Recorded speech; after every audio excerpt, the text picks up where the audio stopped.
Hi மக்களே, welcome to our channel Asr looks. So இன்றைக்கி தான் வந்து 100 rupees challenge 100 rupees challenge services இன்னைக்கு கூட்டிகிட்டு போயிட்டு நம்ம இன்றைக்கி சண்டே, அதனால் வந்து எங்கேயா வெளியில் கூப்பிட்டு போங்கப்பா அப்படின்னா, அதனால் இன்றைக்கி சர்வேஸை வந்து கூட்டிகிட்டு போகிறோம் வெளியில்.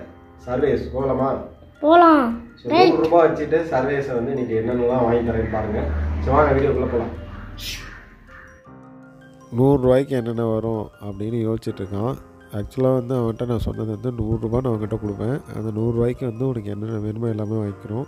அது ஸ்நாக்ஸாக இருக்கலாம், இல்லை ஃபுட்டாக இருக்கலாம், இல்லை வந்து ஏதாவது பொம்மையாக கூட இருக்கலாம் அப்படின்னு யோசிச்சுட்டு சொல்லிட்டு இருந்தேன். அதுக்கு வந்து அவன் 100 ரூபாய்க்கு என்னப்பா வாங்குறது அப்படின்னா, நான்லாம் ஸ்கூல் படிக்கும்போது எனக்கு 1 ரூபா தானே கொடுத்தாங்க, உனக்கு 100 ரூபா தரேன் அப்படின்னு. சரி, அடுத்து என்ன பண்ணுறான்னு பார்க்கலாம் அப்படின்னு பார்த்தா நேராக வந்து ஸ்நாக்ஸ் வாங்குறதுக்கு லட்சுமிக்கு வந்துட்டான். நீ பட்ஜெட்டே வந்து ரொம்ப அதிகம் பண்ணிட்டேன் கொடுத்தோட. 100 ரூபா பட்ஜெட்டில் ஸ்நாக்ஸ்னால் தலைவர் வந்து ஜூஸ் கேட்டார். ஜூஸ் பார்த்திங்கன்னா ஆப்பிள் ஜூஸ் வேணும் அப்படின்னா.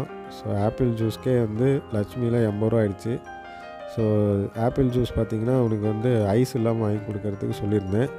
அங்கே ஒரு பையா இருந்தான், இந்திக்கார பையா. என்ன பண்ணிட்டான்னா நிறையா ஐஸை போட்டான். ஐஸ் இல்லாமல் தான் அவங்கள்ட்ட சொன்னேன் அப்படின்னதுக்கப்புறம் திரும்ப இன்னொரு டைம் போட்டு கூலிங் இல்லாமல் சர்வீஸ் கொடுத்தாங்க.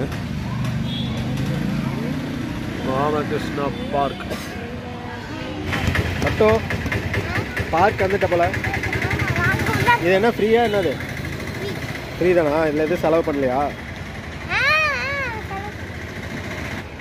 ஸோ ராமகிருஷ்ணா பார்க் வந்திருக்கோம். ஸோ இது வந்து பார்த்தீங்கன்னா அவனுக்கு வந்து இது ஃப்ரீ தான் என்ட்ரன்ஸு. இதில் எதுவும் செலவு பண்ணல அவன். போலாமா? டே இருடா. மூக்கில் அடிச்சுக்காதரா. ஓ ஓய்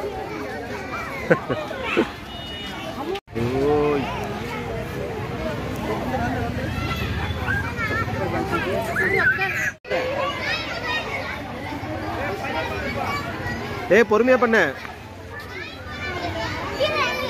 ஸ்டெப்ஸ்ல இறங்கும்.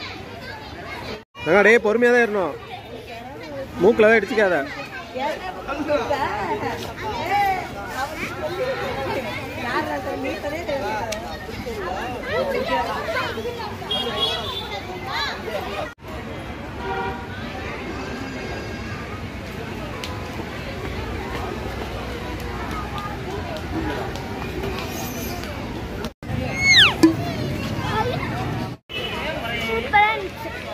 இது வந்து நம்மளுக்கு வந்து 0 rupees தான். இது எதுவும் நம்மளுக்கு செலவாகல. அடுத்து எங்கே போகலாம்? நெக்ஸ்ட்டு வந்து நம்ம ரிலையன்ஸ் வந்துருக்கோம். ரிலையன்ஸில் வந்து சர்வேஸ் இருக்கு. KFC சிக்கன் வேணுமா? சரி, ஓகே, உள்ளே போகலாம். எந்த ஊர்லேயாவது 20 ரூபா வச்சுட்டு KFC சிக்கனுக்குள்ளே நுழைய முடியுமா? ஏன்னா 100 ரூபா வந்துட்டு சேலஞ்சு சொல்லியிருந்தேன். 80 ரூபா ஆல்ரெடி செலவு பண்ணிட்டான். நீ 20 ரூபா தான் இருக்குது. 20 ரூபாய்க்கு அங்கே வந்து பைக் பார்க்கிங்க்கு 20 ரூபா வாங்கிடுவாங்க. ஏன்னா 100 ரூபாய் நீ செலவு பண்ணிட்டியடா, திரும்ப எங்கடா கூப்பிட்டு போகிற அப்படின்னு. இல்லை எனக்கு KFC தான். தலைவர் சொல்கிறது வந்து KFC கிடையாது, KFC. போன முறையே வந்து கூப்பிட்டு போயிருந்தப்போ அந்த டேஸ்ட் வந்து எனக்கு நல்லா பிடிச்சிருச்சு. ஃபஸ்ட் டைம் போய் தான் போன முறை சாப்பிட்டோம். அது நல்லா இருந்ததுனால திரும்பவும் போகணுன்ட்டு இருந்தான். ஸோ இந்த முறை வந்து ஒரு டிஃப்ரெண்ட்டாக ஆர்டர் பண்ணலாம் அப்படின்னு சொல்லிட்டு ஒரு சிக்கன் லாலிபாப்பும் ஒரு செஸ்ட் பீஸுன்னு சொல்லி சொன்னேன். ஸோ பில் அமௌண்ட் பார்த்தா 215 ரூபா வந்துச்சு. சரி, பில்லை வாங்கிட்டு வெயிட் பண்ணிகிட்டு இருந்தோம் கூப்பிடுவாங்க அப்படின்னு. டேஸ்ட்டு பார்த்திங்கன்னா போன முறை சாப்பிட்டதுக்கும் இந்த முறை சாப்பிட்டதுக்கும் வித்தியாசம் இருக்குது. ஸோ பட்டுக்கிட்ட வந்து சரி பட்டு, நீ 100 ரூபாய்க்கு வந்து இப்போ எனக்கு 300 ரூபா செலவு வச்சிட்டடா அப்படின்னு சொல்லிட்டு இருந்தேன். அப்பா எல்லாமே விடுங்கப்பா, சாப்பிட்றது தானே, நல்லா திருப்தியாக சாப்பிடுங்க அப்படின்னா. சொல்லுவாடா நீ அப்படின்ட்டு வெயிட் பண்ணிகிட்டு இருந்தோம். ஸோ பில்லு வந்து பார்த்திங்கன்னா இதில் நிறையா வந்து அந்த காம்போ பேக்லாம் இருக்குது. அப்படிலாம் வாங்காமல் ஒரே ஒரு சிக்கன் மட்டும் வாங்கிட்டோம் 2 பேரும். இதிலே வந்து நம்ம வேணும்னா அந்த இது சொல்லிக்கலாம், ஃபிங்கர் சிப்ஸு அந்த மாதிரி நிறையா காம்போலாம் இருக்குது. சொல்லிட்டோம் அப்படின்னா அதெல்லாம் சேர்ந்து வரும். நான் அதெல்லாம் சொல்லவே இல்லை, அப்படியே சிக்கன் மட்டும் வாங்கிட்டோம். அவன் வந்து சிக்கன் லாலிபாப் சாப்பிட்டான். நான் அப்படியே செஸ்ட் பீஸ், அந்த விங்ஸ் பீஸும் நான் சாப்பிட்டேன். டேஸ்ட் வந்து இந்த டைம் மீடியம் தான். ஒரு சூப்பர் அப்படின்லாம் முடியாது. போன முறை நல்லா சூப்பராக இருந்தது. இந்த முறை வந்து டேஸ்ட் அந்தளவுக்கு இல்லை. ஸோ எப்படியோ சாப்பிட்டுட்டு வெளில வந்தாச்சு. ஸோ நெக்ஸ்ட்டு என்ன பண்ணலாம் அப்படின்னு யோசிச்சுட்டு இருந்தோம். அடுத்து சரி வீட்டுக்கு தேவையானது எதாவது வாங்கலாம் அப்படின்னு சொல்லி ரிலையன்ஸ்லேயே இருக்க இந்த டிபார்ட்மெண்ட் ஸ்டோர் உள்ளே போனோம். க்ரோசரி எல்லாமே இதில் இருக்கும். ஸோ நிறையா வந்து பார்த்திங்கன்னா இந்த டைமு ஷூ, செப்பல் அந்த மாதிரி நிறையா வச்சுருந்தாங்க. ரேட் வந்து ஒவ்வொன்றும் ரேட் பார்த்துட்டு இருந்தேன். ரேட் பார்த்திங்கன்னா 500, 700 அந்த ரேஞ்சில் இருந்துச்சு. ஸோ பரவாயில்லன்னு தான் சொல்லலாம். குவாலிட்டிக்கு தகுந்த ரேட்டு. ஸோ நெக்ஸ்ட்டு பார்த்தீங்கன்னா அதுலேயே வந்து ரிலையன்ஸ் மால்லேயே நிறையா ட்ரெஸ்ஸு, டிஷர்ட்டு, பேண்ட்டு, மென்ஸ்க்கு உண்டான பேண்ட்டு எல்லாமே போட்டிருந்தாங்க. சர்வேஸை போனோடனே ஒரு ட்ராலி இழுத்துட்டான், ஏதோ ஒன்று வாங்கலான்ட்டு. அப்போ எனக்கு இந்த பொம்மை வாங்கி தரீங்களாண்ணா? ஆல்ரெடி நீ வந்து கொடுத்த 100 ரூபாய்க்கு மேலே 200 செலவு பண்ணிட்டேன், இதுக்கு மேலே எதையுமே நீ கேட்கக்கூடாது அப்படின்னு சொல்லிட்டு இருந்தேன். ஸோ அவன் போய் இந்த ஹார்டின் எடுத்து தேய்ச்சி விளாண்டுட்ருக்கான். அடுத்து பார்த்திங்கன்னா இதில் ரேட்லாம் வந்து எல்லாமே மென்ஷன் பண்ணியிருக்காங்க. விம்மு பார்த்திங்கன்னா ரேட் வந்து 4 ரூபா 70 பைசா என்னமோ தான் இருந்துச்சு. ஸோ எல்லாமே வந்து ஆஃபர்லேயும் நிறையா கொடுத்துருக்காங்க. பை 2 கெட் 1 ஃப்ரீ, அந்த மாதிரி நிறைய ஆஃபர் இருக்குது. இந்த பிங்கோ சிப்ஸு இதெல்லாம் வந்து பார்த்திங்கன்னா ரேட்டு 34 ரூபாய்க்கு ஏதோ வாங்கினா ஒரு இது ஃப்ரீங்கிற மாதிரி போட்டிருந்தாங்க. அதே மாதிரி குர்குரேவும் இருந்தது. எல்லாமே இந்த இதில் வந்து ஆஃபர் நிறையா போட்டிருந்தாங்க. Buy 2 get 1 free, buy 1 get 1 free அந்த மாதிரி.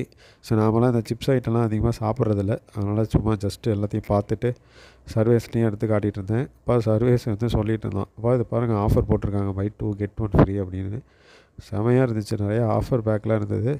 ஸோ ரிலையன்ஸில் பார்த்தீங்கன்னா இப்போ அவங்களும் எல்லாம் செலக்டிவான இதெல்லாம் வாங்கி வச்சுட்டாங்க. மீன் அவங்களோட ப்ராண்ட் போட்டது நிறையா இருக்கும். இப்போ அதை வந்து கம்மி பண்ணிவிட்டு ஜென்ரலாக எல்லாருமே வாங்குற மாதிரி ப்ராண்டை வந்து கொண்டு வந்துட்டாங்க.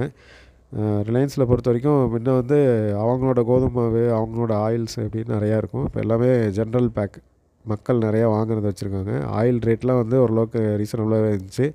எனக்கு ரொம்ப ஆச்சரியமானது என்னென்னா பாக்கெட்டை வந்து பால் வந்து இந்த மாதிரி பேக்கெட் பண்ணி எக்ஸ்பைரி டேட் வந்து 6 மந்த்துன்னு போட்டிருந்தாங்க. ஸோ அதே மாதிரி இது ஒரு சப்பாத்தி பாக்கெட்டு, சப்பாத்தியும் வந்து இந்த மாதிரி பேக்கெட் பண்ணி வச்சுருந்தாங்க. 39 ரூபா, அது எத்தனையோ பீஸ் இருந்தது. அந்த பீஸ் வந்து சப்பாத்தி, அதாவது ஆசீர்வாதத்திலே வந்து ரெடி பண்ணி அனுப்புகிறாங்க. நம்ம அப்படியே ரெடிமேட் சப்பாத்தி ஆட்டோம். தலைவர் தோனியை பார்த்தோம். Boost is the secret of my எனர்ஜிங்கிற மாதிரி. அடுத்து இது முட்டை தயாரிக்கிற மிஷின், இந்த மாதிரி குக்கரில் எல்லாமே ஆஃபரில் போட்டிருந்தாங்க. முட்டை வேக வைக்கிறதுக்கு ஒரு இது இருந்தது, அது பார்த்தோன்னே தான் எங்களுக்கு ஷாக்காக இருந்துச்சு. இந்த சாமானை தான் நாங்கள் ரிலையன்ஸில் வாங்கினோம். அதில் வந்து 2 கிலோ வந்து எங்களுக்கு வெங்காயம் பார்த்திங்கன்னா 18 ரூபா தான், ஏன்னா 500 ரூபாய்க்கு வாங்கினதுனால ஆஃபர். அது இல்லாமல் எனக்கு இன்னொரு டவுட் ஆகிடுச்சு, கீழே வந்து அந்த பைக்கை வந்து பார்க் பண்ணுறதுக்கு விட்டுருந்தேன். ஸோ அந்த 20 ரூபா அதில் க்ளைம் பண்ண முடியுமான்னு கேட்டேன். ஸோ அதுவும் லெஸ் பண்ணிட்டாங்க. ஸோ பில் போட்டு நான் வந்துட்டு என்னடா அது 20 ரூபா நம்மள்ட்ட கம்மியாக வாங்கிட்டாங்களாட்டிருக்கேன்னு திரும்ப கேட்க போனேன். அப்புறம் அவங்க தான் சொன்னாங்க, இல்லை சார் உங்கள்கிட்ட அந்த பைக் பார்க்கிங் வந்து நான் கேட்டேன், நீங்கள் அதை வந்து கொடுத்துருந்தீங்க, அதனால இந்த 20 ரூபா லெஸ் அப்படின்ட்டு. ஏன்னா நாம் கிட்ட காசை கம்மியாக கொடுத்துட்டு வந்துட்டோம், அவர் கை காசு போட்டு கட்டுற மாதிரி ஆகிட போதோன்ட்டு திரும்ப போய் கேட்டேன், ஏன் கம்மியாக அமௌண்ட் வாங்கிட்டீங்களா அப்படின்னு.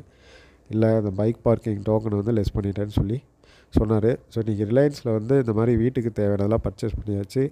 சர்வேசனோட 100 ருபீஸ் சேலஞ்சில் அவன் 200 எக்ஸ்ட்ரா செலவு பண்ணிட்டான். அதை தான் சொல்லிட்டு இருந்தேன். நெக்ஸ்ட்டு மந்த்துக்கு 2 வாரத்துக்கு உண்டான செலவை நீ இதே ஒரே வாரத்திலே பண்ணிட்டாடா அப்படின்னு. ஸோ நெக்ஸ்ட்டு ஒரு நல்ல வீடியோவில் மீட் பண்ணுறோம். ஸோ இந்த வீடியோ உங்களுக்கு ரொம்ப ஹெல்ப்ஃபுல்லாக இருக்கும்னு நினைக்கிறேன். ஸோ சர்வேசனுக்கும் அவன் அதுக்குள்ளே செலவு பண்ணணுங்கிற ஒரு பழக்கத்தை கொண்டு வந்தாச்சு. ஸோ அவன் இதை வச்சு ட்ராலியை வச்சு பயங்கரமாக விளையாண்டுட்டு. ஆக்சுவலாக வந்து நாங்கள் ரிலையன்ஸ்லாம் வாங்கிட்டோம், வீட்டிலேருந்து ஒரு பேக் கூட கொண்டு வர கிடையாது. ரிலையன்ஸில் பேக் வாங்கலான்னா கிட்டத்தட்ட எவ்வளோ ரேட் வரும், 10 ரூபாய்க்கு மேலே சொல்லுவாங்க. என்னடா பண்ணுறது, மெட்டீரியல் இவ்வளோலாம் வாங்கி வச்சுருக்கோமே அப்படின்ட்டு யோசிச்சுட்டு இருந்தேன். ஸோ அதுக்கப்புறம் தான் சரி கீழே பைக் பார்க்கிங் வரைக்கும் கொண்டு போயிடலாம், அங்கே போய் பார்த்துக்கலான்னு சொல்லி கீழே பைக் பார்க்கிங் போயிருந்தோம். இதில் வந்து எல்லாமே ஆஃபர்ஸ் நிறையா போட்டிருக்காங்க. ட்ராலி வேறு எப்படி கீழே லிஃப்ட்டிலேருந்து கொண்டு போகிறது, ஏன்னா அந்த இதுதான் எஸ்கலேட்டர் தான் இருக்குமே அப்படின்னு யோசித்தோம். அப்புறம் பார்த்தா லிஃப்ட்டு இருந்தது. ஸோ அப்புறம் லிஃப்ட்டில் போயிட்டு பார்க்கிங் வரைக்கும் போயாச்சு. அப்புறம் நேராக வந்து வண்டிகிட்ட ட்ராலி அங்கே வரைக்குமே கொண்டு போயிட்டு ஏதோ நல்ல விதமாக பைக்கில் வந்து கேரி பேக்லாம் வச்சுருந்தேன், அப்படியே எடுத்து போட்டுட்டு கிளம்பியாச்சு. ஸோ இன்னொரு நல்ல வீடியோவில் மீட் பண்ணுறோம். ஸோ தேங்க்ஸ் ஃபார் வாட்சிங். ஸோ நம்ம சேனலை மறக்காமல் சப்ஸ்கிரைப் பண்ணிக்கிங்க, நிறைய யூஸ்ஃபுல்லான கண்டென்ட் வந்துகிட்டே இருக்கும். பாய். பாருங்க, சும்மா நார்மலாக தான் போயிட்டுருக்கோம். தாங்க தலை டான்ஸ் ஆடுதுடா, அங்கே டான்ஸிங் டயர்டா டே சர்வீஸ்.